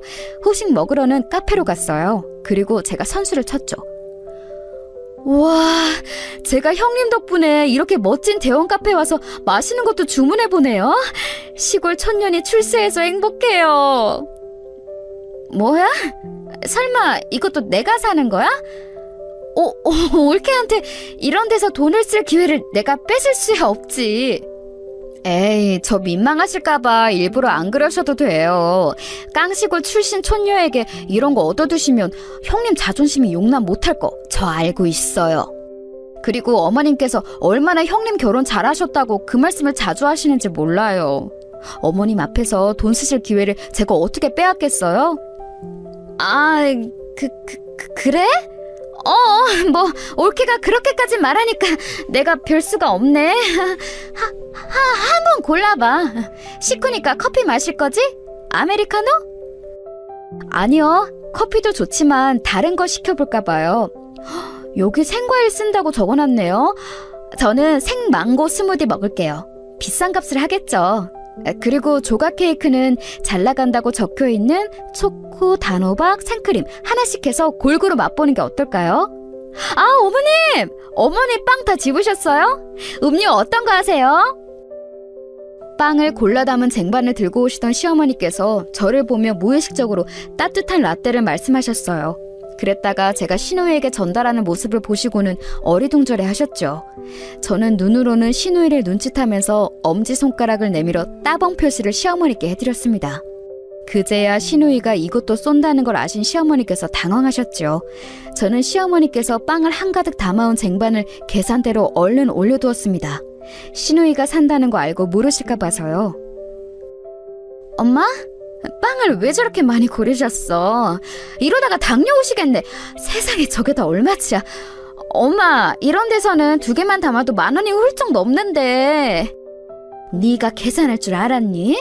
난 제가 계산할 줄 알았지. 돈 쓰는 소비개는 없는 여자 얻었다고 그렇게 내 아들한테 귀띔하려는 작전까지 세웠건만. 수포로 돌아갔네. 에라이, 그냥 네가 얼른 계산해. 엄마, 나 결제하면 애들 아빠한테 바로 알림 문자 간단 말이야. 짜증나 진짜. 애들 아빠가 얼마나 입이 싼데 꼭 신부한테 쪼르르 가서 다 이른다고. 신우이가 오만 짜증을 다 내면서 카드를 찾더군요. 저는 계산원과 상대하는 척 거기에 집중하는 척을 해서 두 사람이 안심하고 속닥거린 것이었지만 사실 저는 온 신경을 뒤로 열어놓고 있어서 다 들렸습니다. 그 속닥거림을 안 들은 척 뻔뻔하게 웃으면서 카드 결제되는 모습을 지켜봤네요. 빵과 음료를 먹는 동안 시어머니께서는 왠지 표정이 안 좋으셨어요. 시누이를 향해 결혼생활 잘 하라면서 잔소리를 좀 하시더군요. 애들도 있으니까 무조건 잘하라는 식이었어요. 그랬더니 시누이가 신결질적으로 포크로 빵을 난도질 하더라고요. 가정교육 수준 알만하다 싶었네요. 시누이 그간 짐작만 했지만 전혀 행복하지 않은 결혼 생활을 하고 있는 듯 했습니다. 오죽하면 어린 애들만 둘 있는데 숨이 막힌지 어디에든 애들을 맡기고 자꾸 밖으로 나돌려고 했을까요? 일종의 우울증으로 보였어요. 돈이 다가 아닌 것이었죠. 그런데도 시어머니께서는 이런 자기 딸을 두고 결혼 잘했다면서 자랑만 하고 시누이에게도 참고 잘 살면 장땡이라 세뇌만 시키고 이게 과연 바람직한 것일까 싶었습니다. 그때 생각해봤어요. 시어머니의 잘한 결혼이란 기준에 대해서 말이에요. 그러다가 은연중에 깨달았습니다. 제가 영영 시어머니의 마음에 들 수 없는 며느리라는 것을요. 애초에 배경 조건이 안 되기 때문에 영원한 미달이었어요. 제가 그 생각을 남편에게 털어놓았죠. 어머님께서 나를 마음에 계속 안 들어 하시고 마음의 문을 아예 안 여시는 건 아마 그런 이유인 것 같아. 내가 배경 부족한 며느리니까 무조건 성이 안 차시는 거지. 당신이 그런 말을 하는 이유는 알 것 같긴 한데 좀 과민하긴 하다. 우리 엄마 성격도 좀 나긋나긋하지는 않으시고 말씀도 솔직히 막 하실 때가 있지만 그래도 자식 사랑하셔. 사위, 며느리 다 속으로 품으시는 분이야. 겉만 보고 판단하지 말았으면 해. 내가 무슨 겉만 봤다고 그래? 겉만 보고 판단하시는 건 다름 아닌 어머님이셔. 그때 남편하고 감정이 살짝 상했어요. 그게 느껴지더라고요. 어찌됐든 팔은 안으로 굽는다는 게요. 그런 건 어쩔 수 없는 건가 봅니다. 마침 친정 엄마에게서 연락이 왔길래 제가 허심탄회하게 여쭤봤어요. 엄마는 어떻게 할머니랑 잘 지내셨어요? 대체 어떻게 고부 갈등도 없었던 거예요? 나라고 해서 갈등이 아예 없었을까? 어린 네 눈으로 읽을 수 없었던 기류들이 있었지. 하지만 그래도 잘 지내고 잘 살았던 건 늘 누군가가 참았기 때문이야. 그게 나였던 때도 있었고 네 할머니였던 때도 있었지. 항상 누군가 배려하는 마음이 있지 않으면 어려운 게 인간관계야. 고부관계는 특히나 그렇고. 엄마, 만약에 상대가 안 참는 것 같으면 내가 참아야 할까요? 엄마는 예전에 엄마가 더 많이 참으셨어요? 글쎄, 그건 하늘나라로 여행 가신 네 할머니에게 여쭈어야 할 것 같아. 내가 더 많이 참았다고 하는 것에 과연 동의를 하실지 확신이 없거든. 그런데 나는 어쨌건 네 할머니에게 항상 감사했어. 왜냐면 내가 노력하는 거, 희생하는 거, 그런 거를 인정을 늘 해주셨거든. 때로는 그 마음을 알아준다는 것만으로도 고마운 거야. 그게 인간관계이지. 지금 생각해보니까 내가 좋은 며느리는 아니었던 것 같아요. 아랫사람으로서 도리를 다하지 않은 것 같고 딱히 잘나게 내세워서 뭘 해드린 것도 없고 나도 나 자신을 돌아봐야 할 것 같네요. 우리 딸 기특하다. 생각만으로도 그렇게 한다는 게 대단해. 어떤 사람들은 평생을 다른 생각을 하지 못하고 고집만 피우다가 세상 살다 떠나기도 하는데 우리 딸은 장하네. 저를 칭찬해 주셨던 친정엄마, 제 이야기를 듣고 내심 생각이 많으시기는 했나 봐요. 왜냐하면 이틀 뒤 저희 집으로 반찬을 부쳤다고 연락을 주시면서 약간 망설이시는 말투로 반찬을 제 시댁에도 보내시고 싶다는 의사를 밝혀오셨거든요. 제 의견을 물어보시길래 저는 괜찮을 것 같다고 말씀을 드렸어요. 워낙 음식을 직접 농사 지으신 걸로 하시고 이웃들이 직접 지은 거 받아서 하시고 국산 재료 다 쓰시고 정성 가득하거든요. 친정엄마께서 농사일로 은근히 바빠서 요리는 자주 못하시지만 기본적으로 솜씨가 좋으십니다. 괜히 시어머니 모시고 사신 며느리가 아니셨죠. 남편에게 물어봤더니 무척 반색을 하였어요. 장모님 잘 뒀다면서 엄청 기뻐하더라고요. 시아버지께서 나이가 드시며 젓갈, 장아찌 같은 짭짤한 반찬을 좋아하시게 됐다는 정보까지 알게 되신 친정엄마께서는 의욕을 밝히셨습니다. 입맛 잘 도는 간간한 무침류로 준비해보겠다고 하셨죠. 그런 친정엄마의 모습에 제 입가에 미소가 지어졌죠. 그때 공교롭게도 시어머니께서 저에게 딱 잔소리를 날리시더군요. 나는 이날 이때까지 남편 밥상 차리는 아내의 본분을 잊지 않고 살아왔는데 너는 뭐야? 시골 촌년 출신이면 밥 좀 구수하게 잘 차려봐.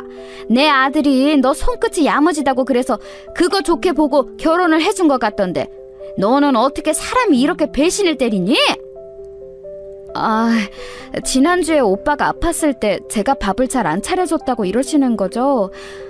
근데 저도 일을 다니니까요, 어머님. 아파서 입맛이 돌았다 안 돌았다 하는 사람의 컨디션에 제가 맞춰서 따뜻한 밥상을 차려낼 수가 없었어요. 근데 벌써 지난 일을 갑자기 지금 왜 말씀하세요? 생각할수록 분해서 그렇다. 왜?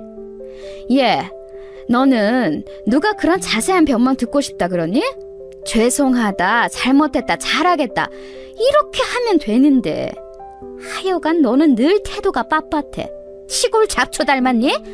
확실히 그냥 농약을 쳐버릴까 보다. 그런 모진 말씀을 들으면 사과하려다가도 목구멍으로 쏙 들어갈 것 같았어요. 그래도 제가 먼저 성숙하게 굴자 나이 들었다고 해서 다 성숙하면 이 사회에 혼란이란 없을 것이다 라는 생각을 해대면서 좋은 게 좋은 거라는 심정으로 사과를 드렸습니다. 제가 부족했던 것, 그리고 남편이 그때 아팠기 때문에 몸이 아파서 서러운 심정으로 시어머니와 통화를 하다가 밥 못 먹고 있다는 이야기를 한 것도 다 이해하고 미안할 따름이라고 이런 얘기들을 구구절절 드렸어요. 정중하게 꼬리를 내렸더니 세상에나 시어머니께서는 오히려 이때다 싶으셨는지 잔소리 폭탄을 쫙 날리시더군요. 하도 귀가 따가워서 휴대폰을 멀리 내려놔야 했습니다. 속이 부글부글 끓었지만 그래도 곧 친정엄마가 맛있는 반찬에서 시댁으로 부치실 예정이었으니까요. 그거 받으시면 지금 저에게 화를 내신 것까지 누그러져서 되려 저에게 미안해하실 것 같았습니다. 그런 생각을 하고 있었는데 다음날 신우이한테서 연락이 왔어요. 올케, 다음 달에 단풍 물들면 우리 엄마 모시고 어디 좋은 데 갈까 하는데 그런 곳은 주말에 사람이 너무 많잖아. 올케, 평일에 언제 시간 낼 수 있어? 올케가 된다는 때에 맞춰서 정하려고. 그런 계획이시군요. 형님, 근데 이걸 왜 저한테 말씀을 하세요? 며느리 데리고 가는 것보다는 아들 데리고 가는 걸 어머님은 더 좋아하시지 않을까요? 뭐? 걔 데리고 가면 재미없어. 참석도 안 하려고 들걸? 그리고 엄마가 자꾸 우리 아들 타령할 거 뻔해서 같이 가면 안 돼. 피곤한 평일 중반에 귀한 아들 데리고 이런 데 왔다면서 엄마가 쓸데없는 난리 치실지도 몰라. 그래요? 저도 피곤함 느끼기는 마찬가지인데. 맞다, 형님. 선크림은요? 저희 친정 주소를 생각해보니까 안 알려드려서요. 주소를 몰라서 아직 못 보내신 거죠? 백화점에서 선크림 사두셨죠? 그 선크림. 내가 현대백화점 갔다가 선크림을 보기는 했는데 그게... 됐어요, 형님. 안 사주셔도 돼요. 선크림 살 돈 없어서 제가 친정엄마 안 사드린 것도 아니고 백화점에서 파는 거 인터넷에서 똑같이 살 수 있어요. 제가 사드리면 돼요.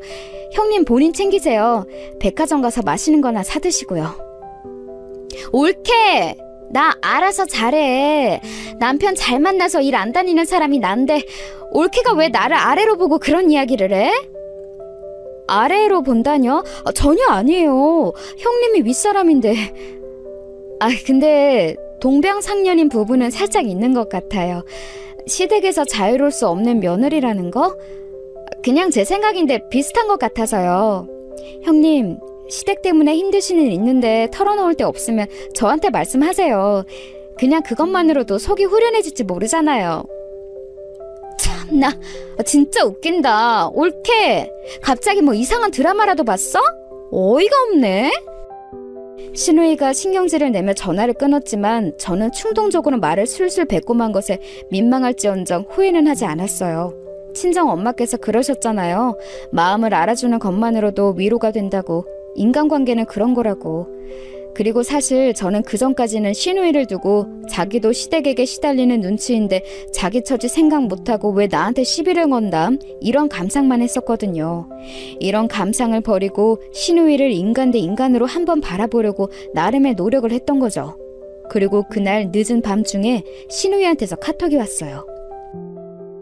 가만 보니까 부부끼리 모인 적이 없네? 어른은 빼고 부부 넷이서만 맛있는 거 먹는 자리 한번 만들자. 내가 다음에 연락할게.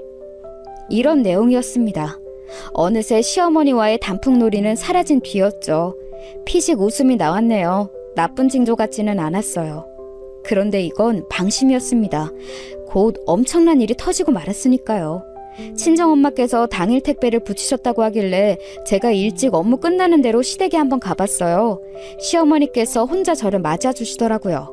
시아버지께서는 고향 친구분과 낚시를 가셨다는데 그 얘기를 듣고 제가 아쉬운 목소리를 냈습니다. 아, 그러시구나. 아버님께서 반찬 온 거 보셨으면 좋아하셨을 텐데요. 좋아하기는 개뿔이? 이거 어차피 죄다 못 먹는 거야. 근데 대뜸 시어머니께서 그렇게 말씀하시더니 저희 친정 엄마께서 보내주신 그 반찬들을 줄줄이 음식물 쓰레기통에 부어버리시는 게 아니겠어요? 저 너무 당황해서 정지 상태였어요. 설마 저게 버리는 것일까 싶어서 안 믿겼던 거죠. 머리가 멍해진 상태로 입이 멋대로 움직였습니다. 왜 이런 기행을 벌이세요? 어디 편찮으세요? 나는 또 그 말투가 마음에 안 드네. 너는 참 글러먹었어. 내가 이걸 어떻게 먹겠니? 생각을 해봐라. 저번에 영상통화할 때 사돈이 손 흔드시는 거 보니까 세상에 그 손이 얼마나 더럽던지. 그걸 다 보셨어요? 일하시던 도중이라서 그랬던 거예요. 아니야. 손톱에 분명히 때가 다 끼어 있었어. 그런데 내가 이걸 더러워서 어떻게 먹어? 시골 인심, 시골 손맛. 내가 이런 거 딱 질색하는 사람이야. 위생에 전혀 신경 안 쓰고 하기만 하면 다 되는 줄 알지? 내가 괜히 촌시라는 거 아니야. 그렇다고 해서 왜 이걸 다 버리세요? 저한테 주기라도 하시든가요. 그리고 이거 어머니께만 드린 거 아니에요. 아버님 드시라고 친정 엄마가 챙겨주시기도 한 거라고요. 그런데 왜 독단으로 이러세요? 욱해서 이러신 건가요? 내 남편하고 내 아들이 이런 거 먹는 거 싫어. 솔직히 말해서 내가 네 면상 보니까 화딱지가 나서 욱한 것도 맞지만 버리고 나니까 후련해. 네 길을 꺾어 놓다 못해 박살내고 싶은 게 내 본심이야. 네가 잘만 했으면 내가 안 이렇게 나왔을 수도 있었지. 이게 다 네 잘못이지. 와, 이런 시어머니가 기다릴 줄 알았다면 저는 이 집안 며느리 안 했어요. 내 발등 내가 찍었구나 싶어서 지금 후회 중이네요. 후회? 거짓말하지 마라. 내 아들 낚아서 땡 잡았다고 희희낙낙하면서 사는 주제에 너 볼 때마다 얼마나 얄미운지 몰라. 거머리 같은 것이. 이래도 안 떨어져 나가겠지. 그럴 바에는 내가 너 서서히 말려주기마. 네가 잘 모르는 거지. 내 아들 네가 생각하는 것 이상으로 효자야. 절대로 나 못 져버리고 날 두고 네 편은 못 들어. 그럴 아들이야. 나는 내 아들 믿는다. 그러다 순 넘어가시겠네요. 말씀 다 끝나셨나요? 뭐야? 며느리가 되어서 너는 너무 맹랭한 게 늘 꼴불견이야. 이거 사. 아랫사람이면 아랫사람답게 굴어야지. 엄연히 상호관계가 명확한데 너는 기운 자체가 드세. 그래봤자 내 아랫사람인데 너는 왜 인정하지 않고 굴복하지 않아? 혼자 북치고 장구치고 다 하시네요. 대단하십니다. 인정인지 굴복인지 뭔지 모르겠지만 제가 그거 할 필요가 없어요. 어차피 안 할 거니까요, 당신 며느리. 저는 말을 마치자마자 앞으로 성큼 다가가서 손을 날렸습니다. 짝소리가 울려 퍼졌죠. 시어머니 뺨을 제가 치고 만 것이었어요. 시어머니께서 놀라시더군요. 상황을 못 믿으시겠다는 눈치였습니다. 마치 제가 버려지는 반찬들을 보고 현실을 빨리 인식 못했듯이 말이죠. 네가 지금 나를 쳤어? 나를 때렸어? 보자 하니까 왜 사람이 끝도 없이 추해질까? 당신이 그럴수록 당신 얼굴에 먹칠하는 것밖에 안 된다는 거 스스로는 죽었다 깨어나도 모르겠지? 그래, 우리 엄마 시골 깡촌 사람이고 나 시골 출신이야. 그럼 내 입에서 당신을 향해 어떤 정확한 평가가 나오는지 한번 봐. 당신은 내가 봐온 그 어떤 사람들보다도 천박해. 사람이 참는 것에도 한계가 있어. 나 이렇게 폭발하려고 유도한 거 아니신가? 성공하셨으면 웃으세요. 거머리 퇴치 제대로 했다고 기뻐하시라고요. 울상이처럼 연기하지 마시고. 더러워서 며느리 노릇 못해 먹겠네. 어머나 세상에나, 너 원래 이런 애였니? 내 아들이 여태까지 속은 거구나. 그놈의 아들 타령 그만 듣고 싶어서라도 당장 이혼합니다. 잘 먹고 잘 사세요. 저는 털썩 주저앉은 시어머니를 뒤로 한 채 시댁을 나왔어요. 그리고 퇴근한 남편을 만나 당장 이혼 얘기부터 꺼냈죠. 뺨을 쳤을 때부터 파국이었고 이혼을 저는 각오한 바였습니다. 남편은 난리가 났어요. 혼란스러워하더라고요. 자기 엄마가 그 정도로 무례하게 굴었다는 것과 제가 그 정도로 심한 대처를 했다는 것, 두 가지가 동시에 얽혀 있었으니 남편은 머리를 싸맸습니다. 근데 그러거나 말거나 저는 이미 결론을 지은 바였으니까요. 내가 네 인생에서 꺼져줄게. 아, 그리고 내가 이거 하나 장담하는데 어떤 여자를 데려와도 네 엄마 때문에 소용없을 거야. 네가 네 엄마를 끊어내지 않는 이상 이런 상황은 계속될 거라고. 알아들어? 너 원래 이렇게 차가운 여자였어? 표정부터가 평소와 달라. 이렇게 싸늘한 얼굴로 그렇게 말을 할 수 있는 거야? 놀랐어? 왜? 청심환이라도 사줘? 근데 미안하지만 알아서 사 먹어. 나보다 돈도 잘 벌잖아. 불도저 같은 기질이 있어서 저는 짐 간단히 싸서 바로 나왔어요. 그때 휴대폰을 봤는데 신우이한테서 연락이 엄청 와 있었죠. 시어머니를 통해 상황을 들은 뒤였던 거예요. 저는 고민하다가 신우이에게 전화를 걸어서 통화했습니다. 신우이가 흥분해서 이런저런 얘기를 해주더군요. 옳게 사실은 있지. 우리 엄마가 시골 콤플렉스가 있어. 시골 출신이라 그러신 것 같아. 원래는 사투리도 심하셨는데 지금 싹 고친 거야.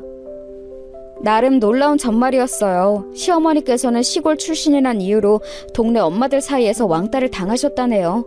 그러면서 큰 상처를 받으신 모양이에요. 시어머니께서는 가뜩이나 저 같은 부족한 조건이 싫으신데 제가 시골 출신이기까지 하니까 더 질색하셨던 거죠. 그리고 반찬 그런 거 바리바리 싸는 거 우리 외할머니가 예전에 곧잘 하셨던 거야. 그런데 우리 엄마가 외할머니에 대한 애증이 무척 깊으셔. 우리 엄마가 그렇게 잘하시고 희생하고 그랬는데 외할머니는 아들 타령만 하셨고 장남인 외삼촌만 축혀 세우시더니 결국 외삼촌 계시는 미국으로 재산 다 처분하고 넘어가셨어.